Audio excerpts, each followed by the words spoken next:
মোহাম্মদ হিটু শেখ সে অপরাধ স্বীকার করেছে। সর্বশেষ আপডেট হয়েছে যে ইতিমধ্যেই এনফোর্সমেন্ট অফ পুলিশের লোকজনেরা আমরা আয়ুষ সাহেব তদন্ত রিপোর্ট দিয়েছেন এবং 4 জন আসামির বিরুদ্ধেই পুলিশ তদন্ত প্রতিবেদন দিয়েছেন, চার্জশিট দিয়েছেন। ফৌজদারি কার্যবিধির 173 ধারায় এই চার্জশিটটা বিজ্ঞ নারী ও শিশু নির্যাতন দমন ট্রাইব্যুনালের বিজ্ঞ বিচারক উনি কগনিজেন্স নিয়েছেন এবং ইতিমধ্যে চার্জ ফ্রেমড হয়ে গেছে আসামিদের বিরুদ্ধে। 4 জন আসামিকেই দোষী সাব্যস্ত করে মাননীয় আদালতে পুলিশের আইও, এই মামলার আইও তিনি অভিযোগপত্র দাখিল করায় এবং মামলার ঘটনা প্রবাহ এবং যে অপরাধ সংগঠিত হয়েছে নারী ও শিশু নির্যাতন দমন আইন 2000 সংশোধনী 2003-এর যে সেকশনগুলো কাভার করার দরকার সেগুলো যথারীতি ফুলফিল হওয়ায় বিজ্ঞ বিচারক এই 4 জন আসামির বিরুদ্ধে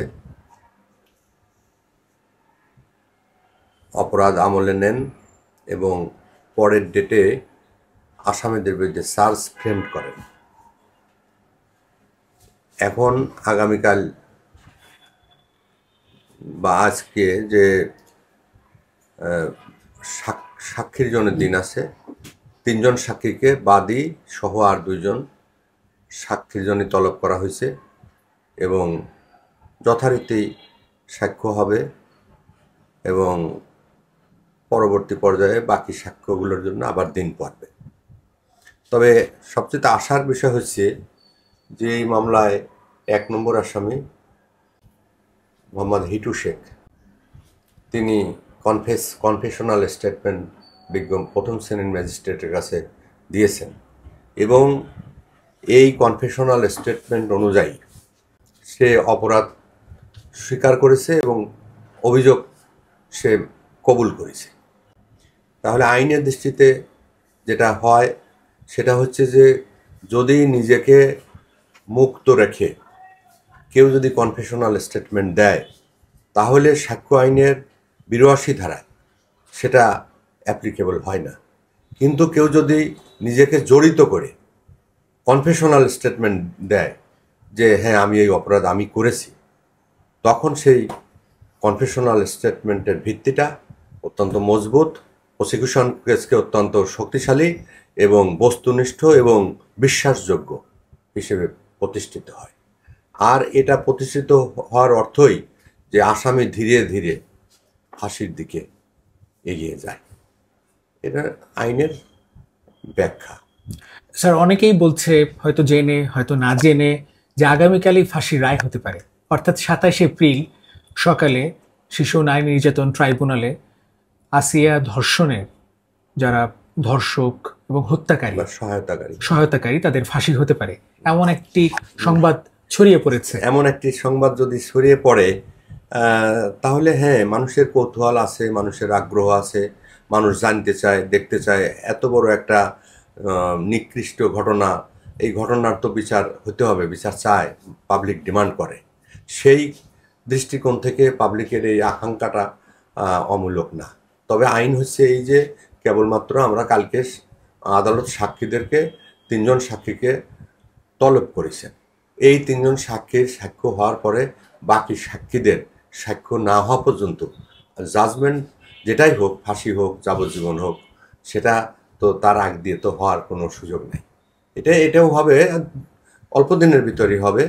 তবে সেটা পর্যায়ক্রমে অন্য সাক্ষীরা আসবে, কেসের আইও সাহেবকে পরীক্ষা করতে হবে, মেডিকেল অফিসার যিনি আছেন তিনি যে মেডিকেল রিপোর্টটা দিচ্ছেন সেই রিপোর্টটা ডাক্তার সাহেব তা বর্ণনা করবেন এবং যে ম্যাজিস্ট্রেট সাহেব এই 164 রেকর্ড করেছে যে এই আসামি হিটু শেখের, সে who confessed his guiltness before the learned magistrate under section 164, সেখানে সেই ম্যাজিস্ট্রেট সাহেবকেও আদালতে এসে সাক্ষী দিতে হবে। সাক্ষী না দেওয়া পর্যন্ত ওই বিচারটা ইনকমপ্লিট থেকে যাবে। সুতরাং মাননীয় আদালত তো আর সেই ভুল করবে না, আর করার কোনো কারণও নাই। তো আশা করছি যে 27 তারিখ যদি আজকে সাক্ষী এই 3 জন ইনশাল্লাহ হয়ে যাবে, বাকিগুলোও এই মাসের মধ্যে হওয়ার সমূহ সম্ভাবনা আছে। আর তা না হলে বড়জোর মের ফার্স্ট উইকে আপনারা রেজাল্ট আশা করতে পারেন। তার মানে স্যার আপনি বলছেন মে মাসের প্রথম সপ্তাহে রায় হতে পারে, যদি এর ভিতর আমরা আদালত সাক্ষী এবং আনুষঙ্গিক যে পরীক্ষা নিরীক্ষাগুলো আছে, যেমন আসামিকে ডকে আনা, আসামির কাছে জিজ্ঞাসাবাদ করা, 342 ধারায় পরীক্ষা করা যে আপনার বিরুদ্ধে এই ধরনের অভিযোগ আছে এবং এই অভিযোগগুলো সাক্ষ্য দ্বারা প্রমাণিত হয়েছে, এই ব্যাপারে আপনি দোষী কি নির্দোষ, আপনার কোনো কিছু বলার আছে কিনা, আপনার কোনো কথা আপনি বলবেন কিনা বিজ্ঞ বিচারককে, এই আইনের এই ফর্মুলাগুলো, আইনের এই ফরম্যাটগুলা এবং আইনের এই কার্যক্রমগুলা পুঙ্খানুপুঙ্খরূপে প্রতিপালিত করতে হয়। তো আমাদের মাননীয় আদালত সেটা করছেন। আমরা ঢাকা থেকে একজন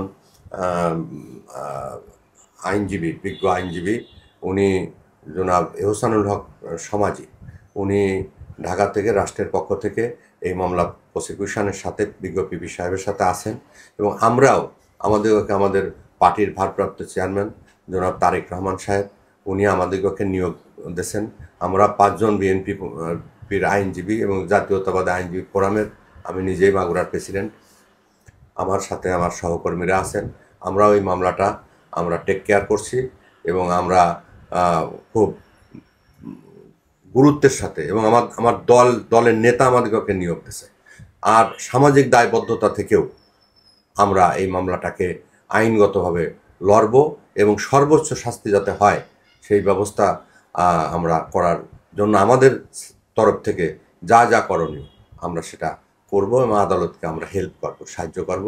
আদালত অবশ্যই আইনানুগভাবে অগ্রসর হচ্ছেন এবং বর্তমান যে কেয়ারটেকার গভর্নমেন্ট আছেন, ওই গভর্নমেন্টও এই মামলাটার সুষ্ঠু বিচার প্রার্থনা চান এবং দেখতে চান, যার কারণে সব দিক দিয়ে মাগুরার মানুষ, সারা বাংলাদেশের মানুষ সবাই চায়, সরকার চায়, আমরা আইনজীবীরা চাই যে এই ঘৃণিত এত বড় জঘন্য অপরাধের দৃষ্টান্তমূলক শাস্তি হওয়া দরকার, এবং যাতে করে এই অপরাধের এই ভয়াবহতা যাতে আর অন্য কাউকে গ্রাস না করতে পারে। তো আমরা মোটামুটি মাগুরা কোর্টের আমাদের বিচারক যিনি আছেন, উনি খুব এক্সপার্ট হ্যান্ড এবং সিনিয়র দায়রা জজ, তো উনিও অত্যন্ত পারফরমেন্স ক্রিয়েট করেন বিচারের ক্ষেত্রে, এবং এই মামলাটা টপ অফ দি প্রায়োরিটি লিস্টে আছেন। স্যার, অনেকেরই জিজ্ঞাসা, আমরা তো পাবলিকলি কাজ করি, পাবলিক ওপিনিয়ন্স হচ্ছে হিটু শেখের ফাঁসি হবে, সর্বোচ্চ সাজা হয়তো ফাঁসি হচ্ছে, কিন্তু বাকিদের কি হবে? আইন কি বলে? আইনের 201 ধারায় হত্যাকাণ্ডের আলামত লোপাট করার জন্য অন্যরা সহায়তা করছে। আবার 506-এর 2 ধারা প্যানাল কোড, দি প্যানাল কোড 1860 সালের 506-এর সাবক্লাস 2-তে সেখানে কাউকে যদি সিভিয়ারভাবে খুন জখম বা মৃত্যুর ভয় দেখানো হয়, বা এই মামলা এই ঘটনা নিয়ে তুমি কোনো মামলা করবা না, বা এটা নিয়ে কোনো কাউকে বলবা না, বা আইন আদালতে যাবা না, গেলে তোমাকে মেরে ফেলবো, এইভাবে যদি কেউ ভয় দেখায় তাহলেও এই 506-এর 2 ধারার অপরাধী হবে। সেখানে আইনের এক একটা ধারায় এক একটা শাস্তির বিধান আছে। সেখানে কোনোটায় আছে 10 বছর, কোনোটায় আছে 14 বছর, এভাবে আছে।